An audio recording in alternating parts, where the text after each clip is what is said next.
Hello guys, मेरा नाम है आदित्य और आप देख रहे हैं एस फॉर स्टॉक्स। गाइस, मैं फिर हाजिर हूँ एक और नई ट्रेड वीडियो लेकर, जिसमें हम सीखेंगे सेटअप, एंट्री, स्टॉप लॉस और टारगेट। अगर मैं स्टॉक की बात करूँ तो स्टॉक का नाम है सेंट्रल बैंक ऑफ इंडिया। अब इसके प्राइस को देख कर के आप बिल्कुल भी ना समझे कि ये पेनी स्टॉक है। ये बहुत ही अच्छा स्टॉक है। आप एक बार इसके फंडामेंटल एनालिसिस करके देखिए तो आपको पता लगेगा कि ये कितना अच्छा स्टॉक है। बाकी आपकी जानकारी के लिए बता दूं कि ये निफ्टी पीएसयू बैंक सेक्टर का स्टॉक है। PSU means public sector undertaking.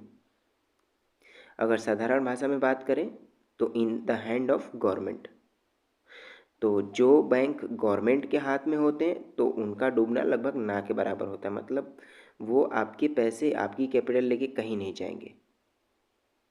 Okay, सो शुरू करते हैं आज की वीडियो। और वीडियो शुरू करेंगे सेटअप के साथ। सेटअप बहुत ही ज़्यादा सिंपल है। सेटअप का नाम है कप एंड हैंडल। एक कन्वेंशनल पैटर्न है और बहुत ही अच्छी एक्यूरेसी है इसकी। मतलब जहाँ भी बनता है अच्छा टारगेट देता है। मैं आपको फटाफट ड्रॉ करके दिखाता हूँ। अच्छा, ड्रॉ करने से पहले मैं आपको बता दूँ कि ये ट्रेड वीडियो है, इसमें हम सेटअप का डिस्कशन नहीं कर रहे हैं। जब सेटअप का डिस्कशन करेंगे तो वहाँ इसकी बारीकी से अध्ययन करेंगे। यहाँ मैं आपको मोटा मोटा समझा दूंगा कि ये क्या होता है और कैसे होता है। ठीक है, आपको टेंशन लेने की ज़रूरत नहीं है। सेटअप हम अलग से डिस्कस करेंगे। ओके, ड्रॉ करके दिखाता हूँ। सबसे पहले एक नेक लाइन होती है, हॉरिजॉन्टल लाइन। उसके बाद क्या होता है, ये हिस्सा बनता है कप का। उसके बाद दूसरा हिस्सा बनता है हैंडल। अब जो हैंडल होता है वो कप के कंपैरिजन में छोटा होता है। दूसरा कंडीशन कि एक पॉइंट ये, एक पॉइंट ये और एक पॉइंट ये जो ना एक ही लाइन पे होने चाहिए तीनों पॉइंट। एक भी पॉइंट मिस होता है तो हम उस सेटअप को इग्नोर करेंगे, वो हमारा सेटअप बना ही नहीं। दूसरा, अगर ये हैंडल बड़ा हो गया और कप छोटा रहेगा तभी भी हम इग्नोर करेंगे। बाकी इसका हम बिल्कुल डीप एनालिसिस करेंगे कि कैसे बनता है, क्यों बनता है, क्या क्या इसकी कंडीशन है। ये सारी चीज़ें हम अलग से जब मैं वीडियो अपलोड करूँगा उसमें सिखाऊंगा। ओके, यहाँ पे मैं ओरिजिनल कहाँ बना है वो मैं आपको ड्रॉ करके दिखाता हूँ। देखिए, ये है नेकलाइन, ये रहा वो कप का हिस्सा और ये रहा हैंडल। ये कप और ये हैंडल का हिस्सा और ये रही क्लोजिंग। ठीक है, ये बन गया अपना कप एंड हैंडल। इसका टारगेट, एंट्री, स्टॉप लॉस हम आगे देखेंगे। तो सबसे पहले मैं आपको दिखाता हूँ एंट्री कहाँ बनी है और कहाँ पे हमें एंट्री लेना है। एंट्री बताने से पहले मैं आपको बता दूँ कि मैंने इस स्टॉक में एंट्री ले ली है। अब आप ये कहेंगे कि मैंने तो बोला था कि जब भी सेटअप बनेगा, मतलब ट्रेड लेने से पहले ही वीडियो अपलोड कर दूंगा। Sorry for that. मैंने कोशिश किया था सेटअप जब बना था तो वीडियो अपलोड करने की, मैं रिकॉर्ड ही नहीं कर पाया क्योंकि मैं बहुत बिजी था। तो मैं इसलिए वीडियो अपलोड नहीं कर पाया। बट नेक्स्ट टाइम मैं कोशिश करूँगा कि ट्रेड लेने से पहले ही मैं वीडियो अपलोड कर दूँ जब सेटअप बने। फटाफट एंट्री समझते हैं कि एंट्री कहाँ पे है, कहाँ पे मैंने एंट्री ली है। अब देखिए, ये रही नेक लाइन और ये रही क्लोजिंग। अब आप ये सोच रहे होंगे कि मैंने तो डायरेक्ट एंट्री बनाया होगा। आपका सोचना लाजमी है क्योंकि आपको दिख रहा है कि क्लोजिंग पास में ही है। बट मैंने डायरेक्ट एंट्री नहीं बनाई है। मैंने इस स्टॉक में एंट्री रिट्रेसमेंट में बनाई है। वो क्यों, मैं आपको समझाता हूँ। मैंने पिछली वीडियो में बताया था कि जब भी बड़ी कैंडल के साथ किसी भी सेटअप में क्लोजिंग मिले तो उसमें हम डायरेक्ट एंट्री ना प्लान करके रिट्रेसमेंट पे प्लान करते हैं, सेफ होता है। रीजन भी बताया था मैंने आपको। तो अब ये देखिए कि इस वाले स्टॉक में यहाँ से लेकर के यहाँ तक के मूव को क्या बड़ी कैंडल नहीं कह सकते। देखिए, क्लोजिंग देना पास में इम्पॉर्टेंट नहीं है, कैंडल में मूव कितना आया है, उस सिंगल कैंडल में मूव कितना है ये इम्पॉर्टेंट है। तो यहाँ से लेके यहाँ तक मूव आना बड़ी कैंडल ही कंसीडर होगी। इसलिए ये क्लोजिंग भले ही पास में है, हम इसको बड़ी कैंडल ही कंसीडर करेंगे और रिट्रेसमेंट पे ही एंट्री लेंगे।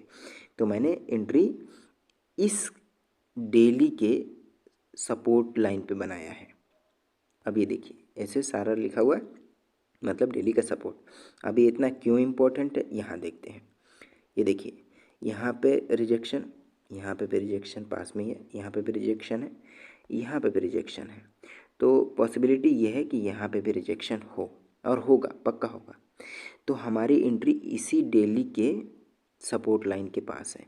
अब ज़रूरी तो नहीं कि प्राइस बिल्कुल मेरे लाइन को टच करेगी जब ही लूँगा, मैंने थोड़ा सा स्पेस दे के ऊपर बनाया है, मैंने इसके आसपास की एंट्री बनाई है। स्टॉप लॉस की बात करें तो स्टॉप लॉस इसी बड़ी कैंडल के जस्ट नीचे रखा हुआ है, थोड़ा सा स्पेस दे के। अब यही छोटी कैंडल के साथ क्लोजिंग हुई रहती तो मैं एक और कैंडल नीचे स्टॉप लॉस रखता, मतलब यहाँ रखता। आप समझ गए।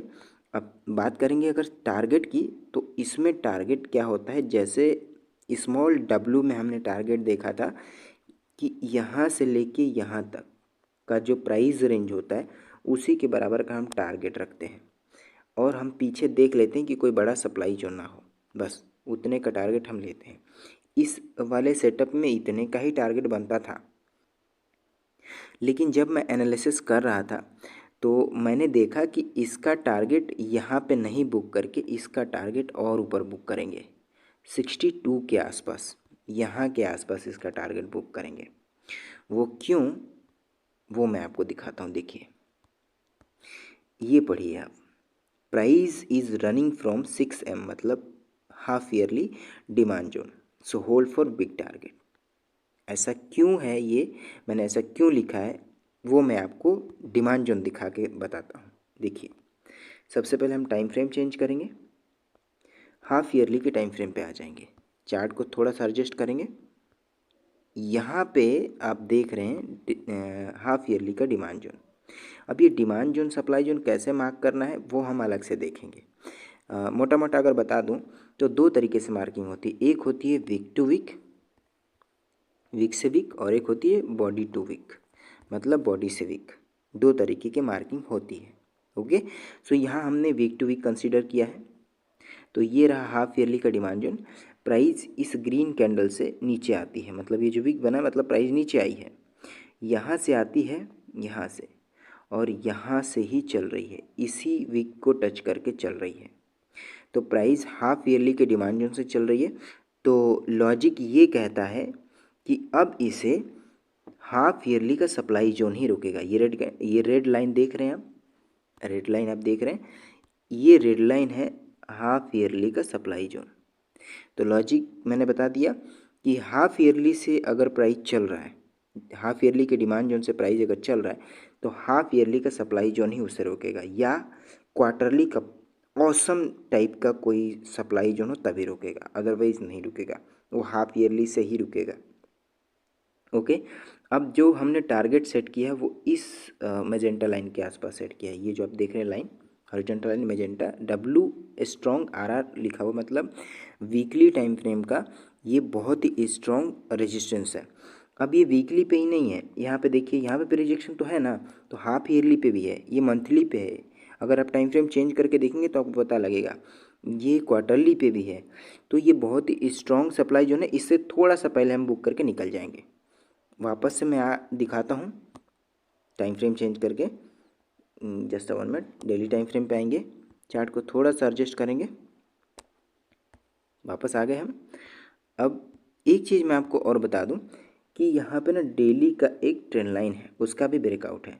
तो ये प्लस पॉइंट है हमारे लिए। मैंने पिछली वीडियो में भी बताया था कि जब भी कुछ प्लस पॉइंट मिले तो हमारा कॉन्फिडेंट लेवल बढ़ता है। तो ये कॉन्फिडेंट लेवल इंक्रीज करने के लिए है, मतलब ट्रेंड लाइन बना, इसका भी ब्रेकआउट है, और ये हमारा सेटअप का भी ब्रेकआउट है, प्लस सपोर्ट पे हमने एंट्री बनाई है। तो पॉसिबिलिटी है कि हमारा ट्रेड चलेगा, बिल्कुल चलेगा, क्यों नहीं चलेगा। अब हमने टारगेट भी देख लिया 62 के आसपास, उससे थोड़ा सा पहले बुक कर लेंगे, सेफ निकल जाएंगे। तो मैंने आपको बेसिक आपको एंट्री बता दी, स्टॉप लॉस बता दिया, और टारगेट भी बता दिया। जो बेसिक टारगेट था वो भी बता दिया कि कहाँ पे नॉर्मल टारगेट होना चाहिए, और अब हमने मॉडिफाई करके टारगेट कहाँ सेट किया हुआ है वो भी मैंने आपको बता दिया। तो आज के लिए बस इतना ही रखते हैं, मिलते हैं एक नई वीडियो में एक नए सेटअप के साथ। तब तक के लिए दीजिए इजाज़त। जय हिंद।